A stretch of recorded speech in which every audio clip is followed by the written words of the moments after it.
আমাদের অভিভাবক জনাব মনিরুজ্জামান মন্টু ভাই, মঞ্চ উপবিষ্ট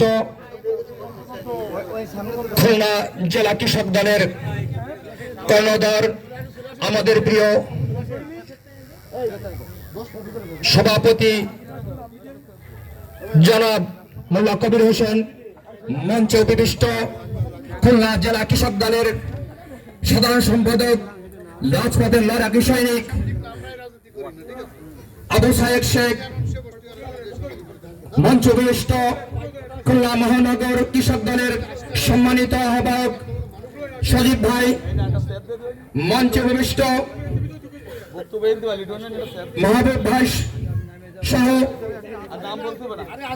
সহ বিভিন্ন স্তরের নেতৃবৃন্দ, সবাইকে সংগ্রামী শুভেচ্ছা অভিনন্দন। আজকে যে জন্মগ্রহণ করেছে সে 1.5 লক্ষ টাকা মাথা পিছু ঋণ নিয়ে জন্মগ্রহণ করেছে। আজ দীর্ঘ 15 বছরে এই দেশের অর্থনীতি থেকে 15 বিলিয়ন টাকা পাচার হয়েছে। এই টাকা কি আমার কৃষক ভাইরা কি আত্মসাৎ করেছে? এই টাকা কি আজকে যে সদ্য জন্মগ্রহণ করেছে সে কি ভোগ করেছে?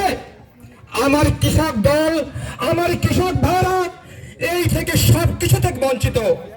তারা কোনো দুর্নীতির সাথে জড়িত না, কোনো অন্যায়ের সাথে জড়িত না। দেশের স্বাধীনতা সংগ্রাম থেকে শুরু করে দেশের অর্থনৈতিক সমৃদ্ধ, দেশের সামাজিক সমৃদ্ধ, দেশের খাদ্য সম্পূর্ণ করতে লাগাতার পরিশ্রম করে, হাড় ভাঙা পরিশ্রম করে এই দেশের মানুষের মুখে অন্ন যোগায়, দেশের অর্থনীতিকে সমৃদ্ধ করে, দেশকে সামনের সমাজ গড়ে তোলে। আমাদের কৃষক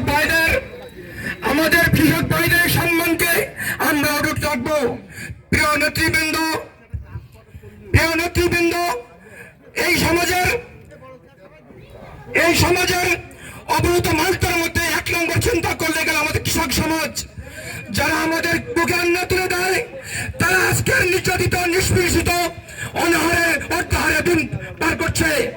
তাদের স্বাস্থ্য সেবা নাই, তারা বিনামূল্যে ওষুধ পায় না, তাদের কোনো স্বাস্থ্য পরিচর্যার কোনো ব্যবস্থা নাই, তারা সর্বনিম্ন জীবনযাপন করছে। তো আমি বক্তব্য বাড়াবো না, আমার সিনিয়র নেতৃবৃন্দ বক্তব্য রাখবেন। শুধু আমি একটা কথা বলতে চাই, 5 আগস্ট 5 তারিখে আমাদের যে প্রতীক বিজয় হয়েছিল সেটা কিন্তু আমাদের প্রতীক বিজয়। আমাদের সামনে অনেক সংগ্রাম রয়েছে, সেই সংগ্রামের জন্য আমাদের প্রস্তুত থাকতে হবে। আমাদের কাঁধে কাঁধ মিলিয়ে, হাতে হাত মিলিয়ে ঐক্যবদ্ধ থাকতে হবে, আমাদের অর্জন যেন বিনষ্ট না হয়। এই বলে বক্তব্য শেষ করছি। আল্লাহ হাফেজ। বাংলাদেশ জিন্দাবাদ।